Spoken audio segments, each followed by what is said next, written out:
আল্লাহ বলেন আমিনু কামা আমানান নাস, ঈমান আনো মানুষ যেমন ঈমান আনছে। এই মানুষ দ্বারা আরেকটা ব্যাখ্যা, ফেরাউনের বিবি আসিয়া, বুখারীর বর্ণনায় আসছে ফেরাউনের একটা কাজের মহিলা ছিল, ওই মহিলাটার কথাও বুখারীর বর্ণনায় আসছে।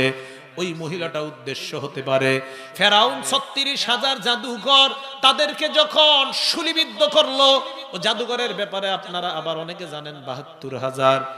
জাদুঘরের ব্যাপারে তিনটা অভিমত। ১ নাম্বার ১২,০০০, ২ নাম্বার ৩৬,০০০, ৩ নাম্বার ৭২,০০০ জাদুঘর যাদের সাথে মুসা নবীর পাল্লা হয়েছিল। তবে আমার গবেষণায় ৩৬,০০০-এর বর্ণনাটা শক্তিশালী, তবে আমারটা শরীয়তের দলিল না।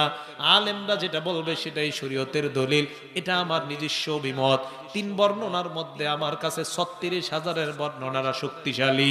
৩৬,০০০ জাদুকর ফেরাউন তাদেরকে শুলিবিদ্ধ করার পর, ফেরাউন আসছে, আসার পর তার মেয়ে ফেরাউনের কাছে আইসা কয় আব্বা আলিস সামাওয়াতি ওয়াল আরদি রব্বুন গায়রুক, আল্লাহ আসমান জমিনের, এই আসমান জমিনের মাঝে আব্বা আপনি ছাড়া আর রব আছে কিনা? ফেরাউনের মেয়ে আইসা কয় আব্বা আপনি ছাড়া আর রব আছে কিনা? ফেরাউন কয় না না, আমি ছাড়া তো আসমান জমিনে আর কোনো রব নাই। আব্বা কি বলেন? আমি তো এরকমই জানি, কিন্তু আমার মাথার চুল যে আশ্রয়, ওই মহিলাটা চিরুনি পরে যাওয়ার পর উঠানোর সময় বলছে বিসমিল্লাহ। আমি প্রশ্ন করলাম মানিল্লাহ, মহিলা জবাব দিছে রব্বি ও রব্বুক, আমার রব এবং তোমার রব তিনি হলেন আল্লাহ। এরপর আমি প্রশ্ন করলাম আলাকা রব আলাকি রব্বুন গায়রু আবি, তোমার কি আমার বাবা ছাড়া আরো রব আছে নাকি? ওই মহিলাটা জবাব দিছে আব্বা রব্বি ওয়া রব্বুকি ওয়া রব্বু আবিকি, আমার রব তোমার বাবার রব একজন, তিনি হলেন আল্লাহ। এই কথা বলার পর ফেরাউন কয় তাড়াতাড়ি মহিলাটাকে ডাক দাও। মহিলাকে আনছে, আনার পর কয় তুমি তোমার রবের বিশ্বাস ছাড়বা নাকি কোনো ভয়ঙ্কর শাস্তি দেখবা? মহিলা কয় কি শাস্তি দিবেন? কয় তোমার সন্তান কয়জন? এক বর্ণনায় ৩ জন, আরেক বর্ণনায় ৭ জন, আরেক বর্ণনায় ১১ জন সন্তান। সন্তানগুলা আনছে, আনার পর একটার এই জায়গায় আবার ৩টা বর্ণনা, আগুন জ্বালাইছে অথবা তেল জ্বালাইছে অথবা ফাঁসির কাষ্ঠ, শুলিবিদ্ধ করার মাধ্যমে তাদেরকে হত্যার জন্য মঞ্চ কায়েম করা হয়। একদিকে আগুন অথবা তেল অথবা ফাঁসির কাষ্ঠ, আরেকদিকে মহিলা এবং তার সন্তানগুলা। ফেরাউন প্রশ্ন করলো ঈমান ছাড়বা নাকি তোমার সামনে তোমার সন্তানগুলাকে শাস্তি দিব? ফেরাউনের সামনে মহিলা কয় কেন? কয় কারণ সন্তানদের শাস্তি তুমি মা সহ্য করতে পারবা না। মহিলা কয় বাচ্চা আপনি মনে হয় জানেন না, আমার সন্তান সবগুলাও মুসার রবের উপর কালিমা পরে পাক্কা মুসলমান। ফেরাউন কয় সবগুলাকে হত্যা কর। সবগুলা হত্যা করার পর মহিলাটা বাচ্চাগুলার দিকে তাকায় আছে। ফেরাউন কয় তোমার কোনো আশা আছে কিনা? মহিলা কয় বাচ্চা আমাকেও মারার পর আমার সন্তানের হাড্ডিগুলা যেখানে কবর দিবেন তাদের সাথে আমার হাড্ডিটাও কবর দিয়ে দিয়েন, এটাই আমার আশা। মহিলাটাকে হত্যা করা হয়, তবে এই জায়গায় সঠিক বর্ণনা তেলেরটাই হতে পারে, কারণ মহিলা বলছে হাড্ডিগুলা তেলে না পুরাইলে হাড্ডি হবে কিভাবে। আরেক বর্ণনায় জ্বলন্ত আগুনের মধ্যে পুড়িয়ে হত্যা করা হয়। এই কথা যখন হয়, মহিলাকে হত্যা করার পর ফেরাউন গেছে ম্যাডাম আসিয়ার কাছে। আসিয়াকে ডাক দিয়া কয় আসিয়া, ঘর থেকে আসিয়া জবাব দেয় কি বলবেন বলেন।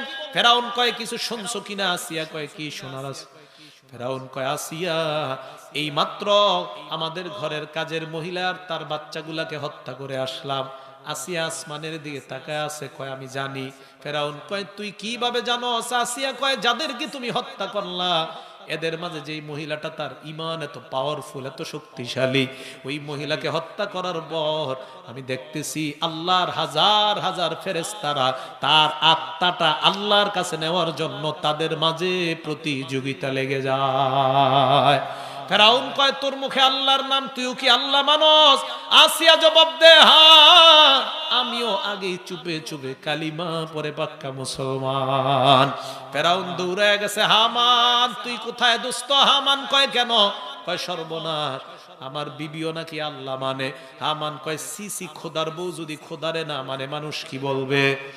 মনে রাখবেন যারা বাদশা হয়, নেতা নেত্রী হয়, তারা এত খারাপ হয় না। চামচাগুলা যত বদমাইশ হয়, চামচাগুলাই যত খারাপ। মহিলা এই কথা আসিয়ার ব্যাপারে হামানের কাছে গিয়া কয়, হামান সর্বনাশ, আমার বিবি খোদা মানে। কয় নাউজুবিল্লাহ, সর্বনাশ, খোদার বিবি যদি খোদারে খোদা না মানে মানুষ কিভাবে মানবো? ফেরাউন কয়, ঠিকই তো কইছস, কি করতে পারি? কয়েক কাজ করেন, মরুভূমির মধ্যে নিয়ে যান, বালু উত্তপ্ত বালুকাময় জমিনের মধ্যে নিয়ে যান। ওই জমিনের মধ্যে নেওয়ার পর জমিনের মধ্যে শোয়া দেন, শোয়ানোর পর চেহারাটা সূর্যের দিকে করে দেন। করে দেওয়ার পর তাকে বলবেন ইমান সারবে কিনা, যদি না সারে পরবর্তী স্টেপ আমি বলবো, আগে এটা করেন।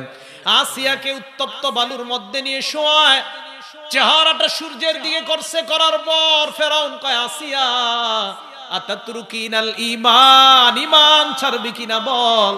আসিয়া মুখ দিয়া জবাব দেয়, অসম্ভব, ওই আল্লাহর উপর কখনো বিশ্বাস ছাড়তে পারি না। ফেরাউন গিয়ে কয়, হামান আসিয়া তো ঈমান ছাড়তে চায় না। এক পর্যায়ে হামান কয়, এক কাজ করেন, আসিয়ার হাত পা গুলার মধ্যে পেরেক বসাইয়া মাটির সাথে লাগায়া দেন। আল্লাহ বলেন, ওয়া ফিরআউনা জিল আউতাদ, পেরেকওয়ালা ফেরাউনকে তোমরা স্মরণ করো। ওয়াতাদুন শব্দের অর্থ একটা পেরেক, আউতাদ মানে কমপক্ষে 3টা পেরেক। ফেরাউন সাধারণত মানুষের শরীরের মধ্যে 4টা পেরেক বসাইতো, কোন বর্ণনায় বেশি হইতে পারে। আসিয়ার শরীরে পেরেক বসায় দেওয়ার পর চেহারাটা সূর্যের দিকে দিয়ে রাখছে। মুসলমান, বয়ানটা শুধু শুনবেন না, কলিজায় নিবেন আর ধারণা করবেন, আহারে আসিয়ার মতো আমাকেও যদি ওই বালুর মধ্যে শোয়ানো হইতো, চেহারাটা যদি সূর্যের দিকে দেওয়া হইতো, আমার শরীরে যদি পেরেক বসাইয়া বালুর সাথে লাগায় দেওয়া হতো। আসিয়ার চেহারা যখন দেওয়া হয়, আসিয়াকে ফেরাউন ডাক দিয়া কয়, আসিয়া তাতরুকিনাল ঈমান, ঈমান ছাড়বি কিনা? আসিয়া কোনো জবাব দেয় না, সাইড দিয়া চোখের মধ্যে পানি পড়তেছে। ফেরাউন গিয়া আসিয়ার এই জায়গায় মুখটা লাগায়, কানটা লাগায়, আসিয়ার জবানের ঠোঁটটা নড়ে, আর ফেরাউন শুনতে পায় আসিয়ার জবান থেকে আল্লাহ আল্লাহ শব্দ বের হয়। হামানের কাছে গিয়ে কয়, হামান না না, আসিয়া ঈমান ছাড়ে না। কয়েক কাজ করেন, বেলেট নিয়ে আসিয়ার শরীরের চামড়াগুলা উঠায়া দেন। বেলেট নিয়ে গেছে, নেওয়ার পর শরীরের চামড়াগুলা উঠায়া দিছে। শরীরের চামড়া উঠানোর পর একবার ভাবেন, গোস্তগুলা দেখা যায়, ওই গোস্তগুলার নিচে উত্তপ্ত বালু, পেটের উপর একটা পাথর, আবার চেহারাটা সূর্যের দিকে করা। ফেরাউন ডাক দিয়ে কয়, আসিয়া ঈমান ছাড়বে কিনা? আসিয়ার ঠোঁট নড়তেছে। ফেরাউন কান লাগায় শুনে আসিয়ার জবান দিয়ে আল্লাহ আল্লাহ শব্দ বের হয়। ফেরাউন গিয়ে কয়, হামান না না। হামান কয়, বিশাল একটা পাথর নেও, নিয়ে আসিয়াকে হত্যা করো। বিশাল একটা পাথর নেয়, নেওয়ার পর আসিয়ার সামনে যখন দাঁড়ায়, ফেরাউন আসিয়ার দিকে তাকায় দেখে এতক্ষণ আসিয়ার ঠোঁট নাড়ায়। আজকে পাথর নেওয়ার পর আসিয়ার দিকে তাকায় দেখে আসিয়ার ঠোঁটের মধ্যে হাসি দেওয়া শুরু হয়ে যায়। ফেরাউন আসিয়ার কাছে গিয়ে কয়, আসিয়া মায়ুবকি কি লিমা তাদহাকিন, কেন তুই মায়ুদহিকুকি লিমা তাদহাকিনা, কেন তুই হাসস, কোন কারণে তুই হাসস, কে তোকে হাসায়? আসিয়া কয়, বললে তো বিশ্বাস করবা না, আমি যদি বলি বিশ্বাস করবা কিনা? কয় বল। কয়, এই মুহূর্তে আমি আল্লাহর কাছে একটা দোয়া করলাম, রব্বি বিনিলি ইনদাকা বাইতান ফিল জান্নাহ ওয়ানাজ্জিনি মিন ফিরআউনা ওয়া আমালিহি ওয়ানাজ্জিনি মিনাল কওমিজ জালিমিন। আমি আল্লাহর কাছে দোয়া করলাম, আল্লাহ তুমি আমাকে জান্নাতে একটা ঘর বানায় দাও। 2 নম্বরে বললাম, ফেরাউন এবং তার জুলুম থেকে আমাকে তুমি বাঁচাও। 3 নম্বরে দোয়া করলাম, জালেম সম্প্রদায় থেকে আমাকে বাঁচাও। ফেরাউন কয়, দোয়া করছস বুঝলাম, হাসির কারণটা আমি জানতে চাই। আসিয়া জবাব দিয়ে কয়, স্বামী আমার, আমি আল্লাহর কাছে দোয়া করার পর আমাকে আল্লাহ যেই ঘরটা দিবে জান্নাতের, ফেরেশতাদের মাধ্যমে এই মুহূর্তে আমার চোখের সামনে উপস্থিত করে দিছে। আমি আমার জান্নাতের ঘর দেখে আমি হাসা শুরু করে দিলাম। ফেরাউন পাথর ফেলে আসিয়াকে হত্যা করে দেয়। আমাদের নবীকে সাহাবারা প্রশ্ন করলেন, ইয়া রাসূলুল্লাহ, আসিয়াকে হত্যা করার পর আসিয়ার কি কষ্ট হয় নাই? আল্লাহর নবী জবাব দিলেন, আসিয়ার উপর পাথর পড়ার আগে আসিয়ার আত্মা আল্লাহর জান্নাতের মেহমান হয়ে যায়। তাহলে জান্নাতের মধ্যে যাইতে সবাই রাজি আছি না নাই? আল্লাহ বলেন 1 নাম্বার শর্ত ঈমান। ঈমান আবার কেমন? তাদের মতো ঈমান। কিয়ামতের ময়দানে একদল মানুষ জান্নাত দিবেন আল্লাহ, আরেক দল মানুষকে জাহান্নাম দিবে। আরেক দল ঈমানদার যাদেরকে বিভিন্ন মেয়াদে আল্লাহ জাহান্নামের মধ্যে দিবে। ওই বিভিন্ন মেয়াদে যাদেরকে জাহান্নামের মধ্যে দিবে, এদের মধ্যে আল্লাহ পাক রব্বুল আলামিন যে ঈমানদারগুলোকেও জাহান্নামে দিবে, ফেরেশতাদেরকে একদিন ডাক দিয়ে বলবে, আল্লাহ এ ফেরেশতা যাও যাও জাহান্নামের মধ্যে যাও। যাওয়ার পর তালাশ করবা আমার কোন কোন ঈমানদার বান্দাগুলা জাহান্নামে। ওই বান্দাগুলাকে পাওয়ার পর আখরিজু মিনান নার, জাহান্নাম থেকে বের করবা। বের করার পর আদখিলুহুমুল জান্নাহ, ওই ঈমানদারগুলাকেও জান্নাতের মেহমান বানায়া দাও। ফেরেশতারা জাহান্নামে যায়, যাওয়ার পর তালাশ করে একদল ঈমানদারকে পায়। হাদিসে আসছে কান্নাহুমুল হুমাম। হুমাম শব্দের অর্থ কয়লা, সবগুলা কয়লার মতো কালি। ফেরেশতারা কয়, আল্লাহ না না, এই কয়লার মতো কালো মানুষ জান্নাতে দেওয়া যাবে না। আল্লাহ কয় কেন? কয় মাবুদ পরিবেশটা নষ্ট হবে। আল্লাহ কয় না না, এদেরকে জান্নাতের দরজার সামনে নিয়ে যাও। জান্নাতের দরজায় একটা গাছ আছে, গাছের নিচে একটা নদী আছে। এই নদীটাকে বলা হয় নাহরুল হায়াত। বাংলায় এর অর্থ হলো জীবন সাগর। কি সাগর? আল্লাহ বলবেন এই নদীতে তাদেরকে গোসল করাও। এদেরকে গোসল করানোর পর হাদিসের মধ্যে আসছে দুনিয়ার সবচাইতে সুন্দর মানুষের চাইতে আরো সুন্দর বানাইয়া আল্লাহ তাদেরকেও জান্নাতের মেহমান বানায়া দিবেন। আল্লাহ ফেরেশতাদেরকে বলবেন আর কোন ঈমানদার নাই। ফেরেশতারা জবাব দিবে, আল্লাহ আর তো কোন ঈমানদার তালাশ করে পাই না। আল্লাহ বলবে, দেখ দেখ তালাশ করে। ফেরেশতারা কয় না আর পাই না। আল্লাহর নবী বলেন, এমন কিছু ঈমানদার তখনও জাহান্নামে আছে যাদের ব্যাপারে নবী জানে না, ওলিরা জানে না, ফেরেশতারাও জানে না। চিটার মতো করে করে জাহান্নামের বিভিন্ন কিনারায় তারা পড়ে আছে। আল্লাহ নিজের কুদরতি পা বা কুদরতি হাত জাহান্নামে মারবে। মারার পর কোদাল, চিনেননি কোদাল, কোদাল দিয়া আপনারা যেইভাবে মাটি কাচান, ওই ঈমানদার বান্দাগুলা জাহান্নাম থেকে আল্লাহ কাচাইয়া সবগুলারে আল্লাহ বের করে ওই জীবন সাগরের মধ্যে চুবা দিয়া গোসল করাইয়া সবগুলাকে আল্লাহ জান্নাতের মেহমান বানায়া দিবেন। সবগুলাকে জান্নাতে দেওয়ার পর একজন বাকি আছে। কয়জন? কয়জন ঈমানদার বাকি? হাজার হাজার বছর জাহান্নামে জ্বলার পর ওই ঈমানদারের মনে আসবে, আল্লাহ এতদিন তুমি আমাকে জাহান্নামে রাখলা। মুসলিম শরীফের হাদিসের বর্ণনা, মাবুদ গো আমারও তো একটু জাহান্নামের বাহিরটা দেখতে মনে চায়। হাদিসটা শুনবেন, আমি বলে দেই। মুসনাদে আহমদ আর মুসলিম শরীফ দুটো কিতাব মিলায়া হাদিসটা বলতেছে। ওই বান্দা বের হওয়ার পর তার মনে মনে মনে হবে, আল্লাহ এতদিন আমাকে জাহান্নামে রাখলা, জাহান্নামের বাহিরটা কেমন একটু দেখতে মন চায়। আল্লাহ একদিন বলবে, কিরে তোর কি মন চায়? আল্লাহ তো জানে সব। মাবুদ একটু জাহান্নামের বাহিরটা দেখমু কেমন। আল্লাহ বলে, এরপর আর কোনো কিছু আবদার করবি না তো? কয় না না, আর কোনো আবদার জানাবো না। আল্লাহ বলবেন, যাও যাও জাহান্নামের বাহিরে যাও, দেখে আসো। ওই বান্দা জাহান্নামের বাহিরে যায়, যাওয়ার পর তাকায়, এইভাবে তাকায় দেখবে সামনে বিশাল বড় একটা ময়দান। ওই ময়দানটা দেখার পর ওই বান্দা তাকায় দেখবে ময়দানের ও পাশে একটা সুন্দর বাড়ি দেখা যায়। এটা হলো এক বর্ণনা। আরেক বর্ণনায় ওই বান্দা যখন দেখবে একটা গাছ, এই গাছটার কাছে বান্দার যাইতে মন চায়। আল্লাহর কাছে বলে, আল্লাহ গাছের নিচে আমি যাব। আল্লাহ বলে, গাছের নিচে যাওয়ার পর আর কোনো কিছু চাইবা না তো? কয় না না, চাবো না। গাছটার কাছে যায়, যাওয়ার পর দেখে ওই গাছের মতো এত সুন্দর আর আরাম নাই। গাছের নিচে দাঁড়ায়। হাদিসের মধ্যে আসছে গাছটা হবে রসালো গাছ। ওই গাছের রস পান করবে আর তার মজা লাগবে। গাছ কি গাছ এটা হাদিসে বলে নাই। আমার ধারণা খেজুর গাছ। কি গাছ? খেজুর গাছের রস আছে না নাই? হাদিসে কিন্তু নাই। এটা কিন্তু ভুল বুঝেন না, মানে আমার ধারণা বলতেছে। নবী বলেন এমন একটা গাছের কাছে যাবে। আরেক হাদিসে নবী বলছে মুসলমানের সাথে কোন গাছের মিল আছে? নবীজি বলছেন খেজুর গাছের মিল আছে।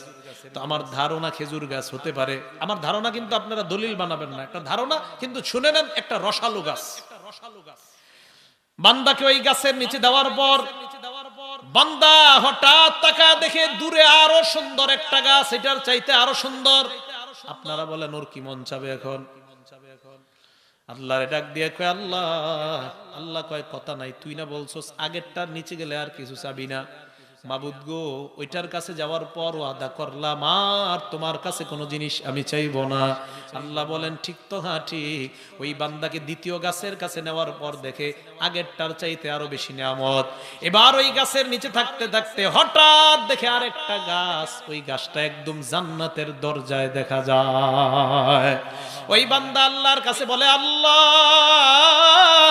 আল্লাহ কয় আমি জানি তুই কি বলবি, কিন্তু বলতে পারবি না, তুই না ওয়াদা করলি। আল্লাহর কাছে বলবে, আল্লাহ আমি ওয়াদা করলাম ওই গাছের কাছে একবার যাওয়ার পর আর কিছুই চাইব না।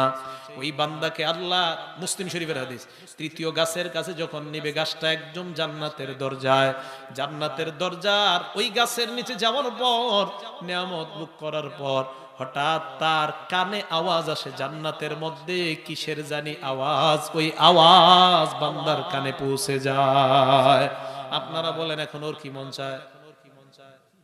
হ্যাঁ, এটা এক বর্ণনা। আরেক বর্ণনায় ওই যে বাহিরে একটা মাঠ দেখছে, মাঠ দেখে দেখে বিশাল বড় একটা গেট, সামনে একটা বিশাল বড় বাড়ি। এটা মুসনাদ আহমদের বর্ণনা।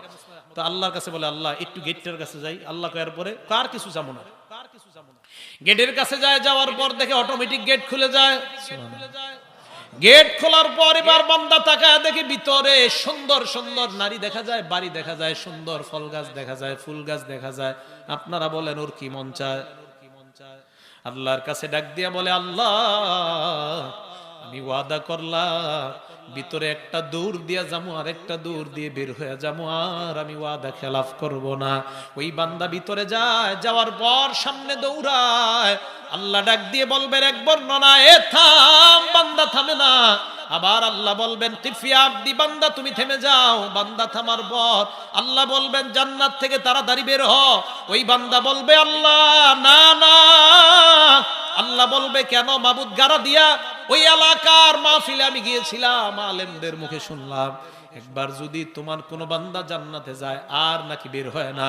আল্লাহ, আলেমদের কথা যদি সত্য হয়, আমি কোনো না কোনো ভাবে ঢুকছি, আমি আর বের হব না। আল্লাহ কয়, যুক্তি তো ভালোই দিলি।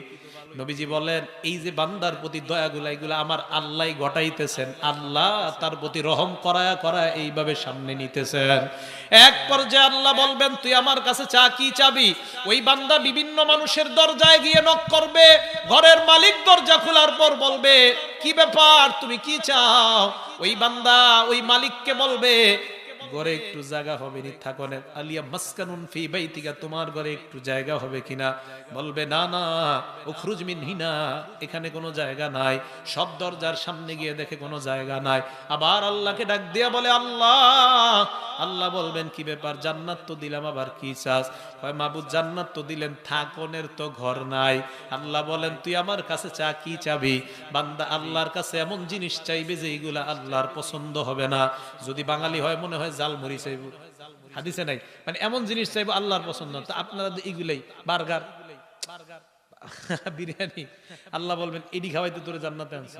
মাবুদ, আমি তো এর চেয়ে বেশি কিছু জানি না। আল্লাহ বলবেন, তুই লিস্টি কর, আমি বলি, এইগুলা লেখ, এই অনুযায়ী সব তোরে দিব। জান্নাতে থাকার জন্য খাবারের প্রয়োজন, হ্যাঁ মাবুদ খাবারের প্রয়োজন। যা যা, জান্নাতের সব রকমের ফল ফলাদি দান করলাম। জান্নাতে তোর পানীয় প্রয়োজন, হ্যাঁ পানীয় প্রয়োজন। আল্লাহ বলেন, শারাবান তাহুরা দান করলাম। জান্নাতে থাকার জন্য তোর একটা পালঙের প্রয়োজন, হ্যাঁ পালঙের প্রয়োজন। আল্লাহ বলেন, এমন পালং দিলাম, মুকাল্লালান বিযযাহাবি ওয়াল ফিদ্দা, স্বর্ণ এবং রূপা দ্বারা তৈরি করা পালং তোমাকে দান করলাম। পালঙের মধ্যে একা থাইকা মজা নাই। ওই বান্দা বলবে, আল্লাহ এটা আবার কে? আল্লাহ বলবে, বুঝোস না, তোর বউ দরকার। বাবু ঠিকই কইছেন। আল্লাহ বলবেন, এমন হুর গেলমান দান করলাম, যেই হুর যদি একবার দুনিয়ার দিকে নিঃশ্বাস ফেলে দেয়, পুরা দুনিয়াটা সুরভিত হয়ে যায়। বউ দেওয়ার পর, পালং দেওয়ার পর, খানা পানি দেওয়ার পর, যৌতুক মালামাল সব দেওয়ার পর আল্লাহ বলেন, এইগুলা রাখার জন্য তোর একটা সুন্দর ঘরের দরকার। হ্যাঁ মাবুদ, সুন্দর একটা ঘরের দরকার। আল্লাহ বলেন, সামান্য ঈমান, ঈমান, ঈমান, এই সর্বশেষ ঈমানদার বান্দা হিসাবে আমি তোমাকে জান্নাতে আনলাম। এই সামান্য ইমানের কারণে আমি আল্লাহ তোমাকে 10 দুনিয়া আর একটা বর্ণনায় 11টা দুনিয়ার সমপরিমাণ জান্নাতের একটা বালাখানার মালিক বানায়া দিলাম। তাহলে বলেন এমন জান্নাত সকলের দরকার আছে না নাই? এই জান্নাতের মধ্যে যাওয়ার পর তাহলে আর কোন ইমানদার জাহান্নামের মধ্যে নাই, সব বেঈমানরা জাহান্নামের মধ্যে, সব ইমানদাররা জান্নাতের মধ্যে। নবীজি হাদিসের মধ্যে বলেন ইমানদারদের মনে একটা ভয়, জাহান্নামীদের মনে একটা আশা। বলেন ইমানদারদের মনে ভয়, ইমানদারদের মনে ভয়, বলেন সবাই ইমানদারদের মনে, আর জাহান্নামীদের মনে আশা। সব ইমানদার কোথায়? জান্নাতে। সবার মনে একটা ভয়, আহারে না জানি কখন আল্লাহ ঘাটটা ধাক্কা দিয়ে বের করে দেয় ভয়। জাহান্নামীদের আশা কোনো না কোনো দিন আল্লাহ আমাদেরকে মনে হয় রেহাই করবেন। হঠাৎ আল্লাহ একদিন ডাক দিবে, ইয়া আহলাল জান্নাহ, হে জান্নাতীরা নিচের দিকে তাকান। জান্নাতীরা ভয় পাবে, সর্বনাশ, আল্লাহ ডাক দিলেন কেন? ডাক দেওয়ার পর আল্লাহ বলবেন নিচের দিকে তাকা। তাকানোর পর একটা জায়গা আছে, এই জায়গাটার নাম হলো আরফ। বলেন কি নাম? আরব বলা হয় জান্নাত আর জাহান্নামের মাঝামাঝি মিডল পয়েন্টের একটা জায়গা, এই জায়গাটাকে বলা হয় আরফ। আরফের মধ্যে কারা থাকবে? যাদের নেকির পাল্লা আর বদির পাল্লা সমান সমান, তাদেরকে আল্লাহ আরফের মধ্যে রাখবে। আরফের মধ্যে যাদেরকে রাখবে, নিচে তাকাইলে দেখবে জাহান্নাম, উপরে তাকাইলে দেখবে জান্নাত। আল্লাহ ফেরেশতাদেরকে বলবে আরববাসীরা কি চায়? বুঝবে না? জান্নাত জাহান্নাম, মাঝে আরফ। এবার ফেরেশতারা বলবে আল্লাহ লাম ইয়াদখুলুহা ওয়া হুম ইয়াতমাউন, আল্লাহ এরা জান্নাতে যায় নাই, তবে এরা জান্নাতের মধ্যে ঢুকতে চায়। এই কথা বলার পর আল্লাহ বলবেন আরববাসীদেরকে বলো জান্নাতের দিকে তাকানোর জন্য, আর এক একজনকে বলো সালাম দিতে। এক একটা সালাম জান্নাতীদেরকে দিবে। ওই আরববাসীরা সালাম দিতে দিতে তাদেরকেও জান্নাতের মেহমান বানায় দাও। তাহলে আরববাসীরা এখন আর নাই আরফের মধ্যে, সবাই কোথায়? বুঝলেন? উপরে জান্নাত, নিচে জাহান্নাম, মাঝখানে আরফ। আরফের মধ্যে আর কেউ নাই, আরফটা খালি। আল্লাহ বলবে জান্নাতীরা নিচে তাকায়। এবার আল্লাহ জাহান্নামীদেরকে ডাক দিবে, হে জাহান্নামীর দল উপরে তাকা। জাহান্নামীরা আশায় থাকবে, আরে আল্লাহ ডাক দিছে কতদিন পরে। এক আয়াতের মধ্যে আসছে জাহান্নামীরা জাহান্নামের দারোগা ফেরেশতাকে বলবে, ও ফেরেশতা, আল্লাহরে বলো একটু পানি দেওয়ার জন্য। তাফসীর ইবনে কাসিরে আসছে এদেরকে যখন ফেরেশতাকে ডাক দিবে, ডাক দেওয়ার পর ফেরেশতা তার ডাকের সারাটা কয়দিন পরে দিবে জানেন? আল্লাহ এই দুনিয়াটা দুইবার সৃষ্টি করলে যত হাজার বছর বয়স হবে, এই পরিমাণ বছর পরে ফেরেশতা বলবে, বল কি বলবি?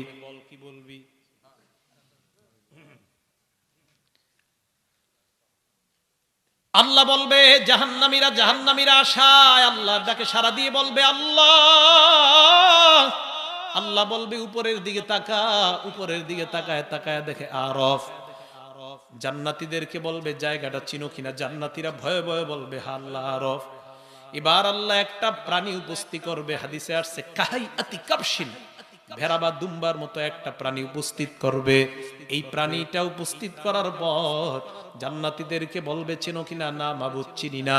অথবা বলবে হ্যাঁ চিনি। আল্লাহ বলবে এটা হলো মরণ। এই মরণ নামক প্রাণীকে আমি, মরণটাকে একটা প্রাণীর রূপ দান করলাম। ওই মরণকে প্রাণীর রূপ দেওয়ার পর জাহান্নামীদেরকে বলবে দেখো এটা হলো মরণ। জান্নাতীদেরকে বলবে এটা মরণ। এই কথা বলার পর আল্লাহ বলবেন এবার ওই মরণকে ডাক দিয়ে বলবে মুতিয়া মাউত। আরেক বর্ণনায় মরণ নামক প্রাণীকে আল্লাহ জবাই করে দিবে। ওই মরণ নামক প্রাণীর মরণ হয়ে যাওয়ার পর আল্লাহ জান্নাতীদেরকে বলবে ইয়া আহলাল জান্নাহ খুলুদুন লা মাউতা ফিহা, হে জান্নাতীরা চিরস্থায়ী জান্নাতে বসবাস করা শুরু করে দাও। আজকের পর আর কোনো মরণ নাই। আমি আল্লাহ আজকে থেকে তোমাদেরকে চিরস্থায়ী সার্টিফিকেট দিয়ে দিলাম। একটু কল্পনা করবেন আমার আপনার এই আমাদের আড্ডাটা যদি জান্নাতে হয় কত মজা হবে আড্ডাটা।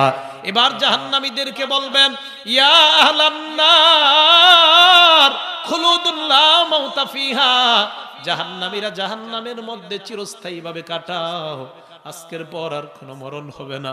জাহান্নামীরা আফসোস করতে করতে বলবে, আহারে আল্লাহ যদি বলতো সমুদ্র পরিমাণ, দুনিয়া পরিমাণ, ওই পরিমাণ বালু কণা এইগুলা গুণে শেষ করা যাবে যেদিন, ওই দিনও যদি আল্লাহ একটু মুক্তি দেওয়ার ঘোষণা করতেন, তাও তো একটা আশায় থাকতাম। আল্লাহর নবী বলেন জাহান্নামীদের দাঁতগুলা হবে ভয়ঙ্কর, এক একটা দাঁত হবে মিস্তু জাবালি উহুদ, উহুদ পাহাড়ের সমপরিমাণ। উহুদ পাহাড়টা কত বড়? লম্বাই 10 মাইল, উপরে 2.5 মাইল।